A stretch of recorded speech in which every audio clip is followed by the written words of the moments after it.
आज की short analysis में हम डिस्कस करेंगे बलरामपुर चीनी स्टॉक के ऊपर। दोस्तों ये स्टॉक अगर आप देखो तो अक्टूबर 2024 से करेक्शन के अंदर चल रहा है। ओवरऑल अगर आप देखो तो ये स्टॉक ने 6 महीने यानी completely half year under correction में बिता दिया। और करेक्शन में भी दोस्तों स्टॉक ने यहाँ पर दोनों तरह का करेक्शन दिया, प्राइस वाइज टाइम वाइज दोनों।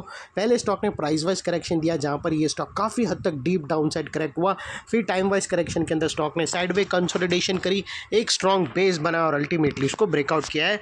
और दोस्तों ये स्टॉक के अंदर मल्टीपल पॉजिटिव फैक्टर्स भी ट्रिगर हुए हैं, जिसके तहत ये स्टॉक करंट लेवल से अपसाइड में 10 से 12% अपसाइड मूव दे सकता है।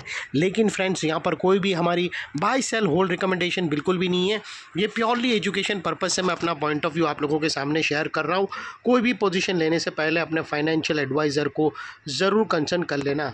दोस्तों आप लोग देख सकते हो कि ये वो टॉप था जहाँ से स्टॉक के अंदर एक डाउनवर्ड स्लोपिंग पैरेलल चैनल के थ्रू करेक्शन ट्रिगर हुआ। और जब तक स्टॉक ये डाउनवर्ड स्लोपिंग पैरेलल चैनल में था, स्टॉक के अंदर back to back lower lows trigger होते गए। फ्रेंड्स अगर आप देखो तो फर्स्ट लोअर लोज यहाँ पर ट्रिगर हुआ, सेकेंड लोअर लोज यहाँ पर और लास्ट लोअर लोज यहाँ हिट हुआ।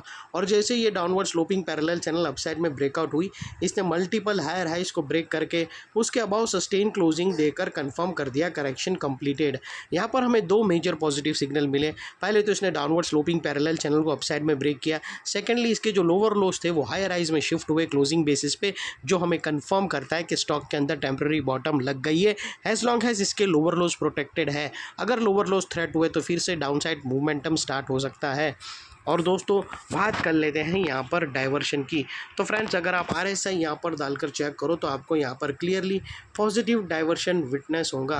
दोस्तों प्राइस एक्शन की जो लास्ट लोअर लो स्विंग अगर आप देखो तो वो डाउन साइड की तरफ टिल्ट हुए हैं, और वही RSI के अपसाइड में टिल्ट होकर यहाँ से हमें एक ब्रेकआउट मिल रहा है जो एक अपसाइड मोमेंटम पंप कर सकता है स्टॉक के अंदर। और अल्टीमेटली दोस्तों बात कर लेते हैं यहाँ पर चार्ट पैटर्न की। तो दोस्तों अगर आप देखो तो यहाँ पर हमें एक double bottom pattern already breakout होते हुए आइडेंटिफाई होती है। फ्रेंड्स अगर आप देखो यहाँ से, दोस्तों अगर आप देखो तो यहाँ से हमें एक डबल बॉटम पैटर्न यहाँ से ब्रेकआउट होते हुए मिलती है। और दोस्तों यहाँ पर जो टारगेट होते हैं दोस्तों ये तकरीबन 10 से 12% के टारगेट है, जिसके अकॉर्डिंग दोस्तों स्टॉक का जो अगला टारगेट निकल कर आता है वो तकरीबन 540 रुपीज़ का है। और दोस्तों ये टारगेट हिट होने से पहले बीच में कुछ रेजिस्टेंस है जो ये स्टॉक फेस करेगा,